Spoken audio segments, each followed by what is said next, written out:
Vijayawada parliament కార్యాలయం ఎన్టీఆర్ భవన్లో MP Kesineni Sivanath media సమావేశం.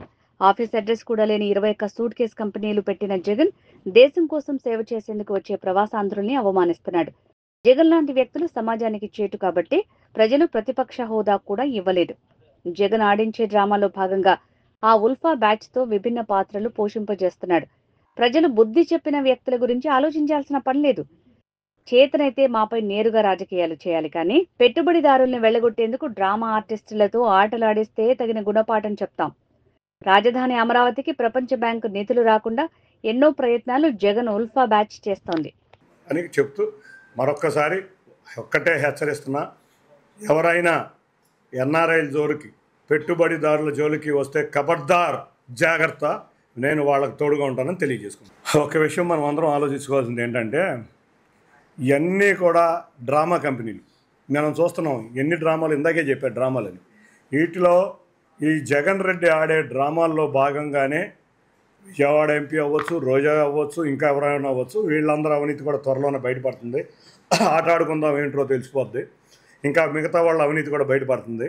వీళ్ళందరూ కూడా ఏదో ఒకటి కుళ్ళు, ఒకళ్ళకి రాష్ట్రాభివృద్ధి అవసరం లేదు, ఒకళ్ళకి రాజకీయ విద్వేషాలు అవసరం.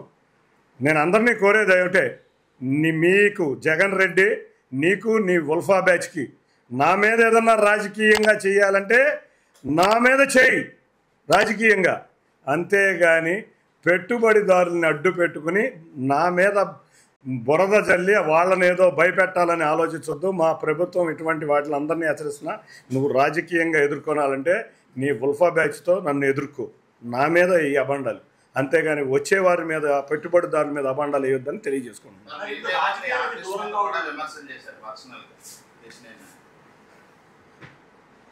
ప్రజలు బుద్ధి చెప్పి ఓడిపోయిన వ్యక్తుల గురించి నేను ఆలోచించదలుచుకోలేదు. రెండో విషయం ఏంటంటే, ఇవాళ ఎన్ని పెట్టుబడుల మీద మీరు చూస్తే దాడి ఎవరి మీద జరిగింది? నా మీద కన్నా పెట్టుబడుల మీద జరిగింది. పెట్టుబడుల మీద జరిగిన దాడిలో జగన్ రెడ్డి రచించిన పథకంలో ఒక భాగమే ఇది. కాబట్టి ఎవరో వ్యక్తులు, ఎవరో ఆఫీసులు, రాజకీయం, అదే నేను అంటున్నా, రాజకీయం చేయగలిగితే నా మీద చేయండి జగన్ రెడ్డి అండ్ ఉల్ఫా బ్యాచ్. మీకు ధైర్యం ఉంటే రండి, నేను ఎదుర్కొంటా. అంతేగాని పెట్టుబడిదారులని అడ్డు పెట్టుకుని రాష్ట్రాభివృద్ధిని కుంటుపడదామని చేస్తే మాత్రం మేము ఊరుకోం, సహించం. ఎవరైతే డ్రామాలు చేస్తున్నారో, ఇవాళ మీరు చూస్తున్నాం గత 4 రోజుల నుంచి పెట్టుబడిదారుల్ని రకరకాలుగా బెదిరించి ఇక్కడి నుంచి పారిపోయేటట్టు, వాళ్ళకి మట్టి అంటించి మళ్ళీ రాకుండా చేసేటట్టు ఎవరైతే మీడియాలోనో సోషల్ మీడియాలోనో వస్తున్న వాళ్ళందరినీ, ఎవరైతే జగన్ అనుచరుల కింద ఇటువంటి రచన పథకాలు చేస్తున్నారో వాళ్ళందరూ కలిపి ఎవరైతే పెట్టుబడులు అడ్డుకుంటున్నారో వాళ్ళందరినీ కలిసి విమర్శిస్తున్నారు.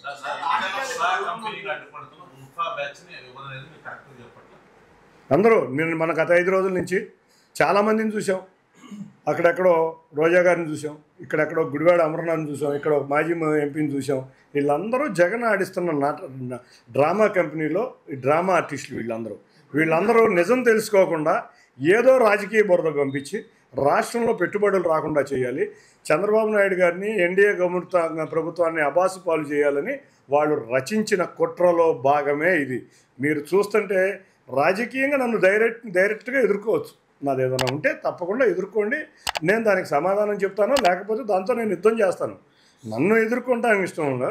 పెట్టుబడుల మీద లల్లు కంపెనీ తెలియనివాడు ఎవడన్నా ఉంటాడా? కేరళలో ఎన్ని పేర్లు పెట్లు, మీకు కాంగ్రెస్ గవర్నమెంట్ కానీ కమ్యూనిస్ట్ గవర్నమెంట్లో కానీ వాళ్ళకి లల్లు కంపెనీ దేశం మొత్తం మీద పెట్టుబడులు ఉన్నాయి. మీరు చూస్తే లక్నోలో కూడా లల్లు కంపెనీ ఉంది. లల్లుని లిల్లీ అంటాడు. అసలు ఏమి అంటే, ఒక పెట్టుబడిదారుని, ఒక పారిశ్రామికవేత్తల్ని అవమానపరిచి డీగ్రేడ్ చేసి పరిశ్రమలు రాకుండా చేయటం ఈ కుట్రలో భాగం. తప్పకుండా ఇటువంటి కుట్రలను ఛేదించాలి.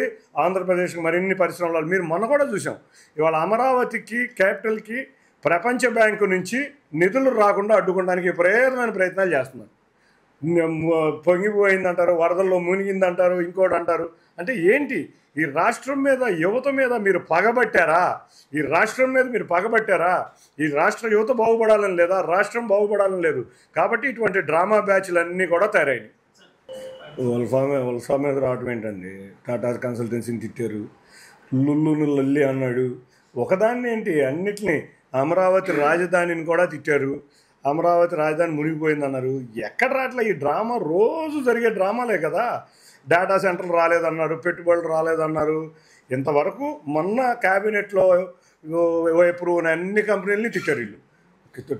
99 పైసలకి ఆ కంపెనీకి ఎకరం కట్టుబట్టాడని నిన్న పులివెందుల ఎమ్మెల్యే జగన్ రెడ్డి అన్నాడు. నిరూపించండి. 99 పైసలకి వస్తే ఇవన్నీ డ్రామాలా కాదా మీకే అర్థమవుతున్నాయి. ఇవాళ గవర్నమెంట్ జీవోస్ ఉంటాయి, క్యాబినెట్ డెసిషన్స్ ఉంటాయి.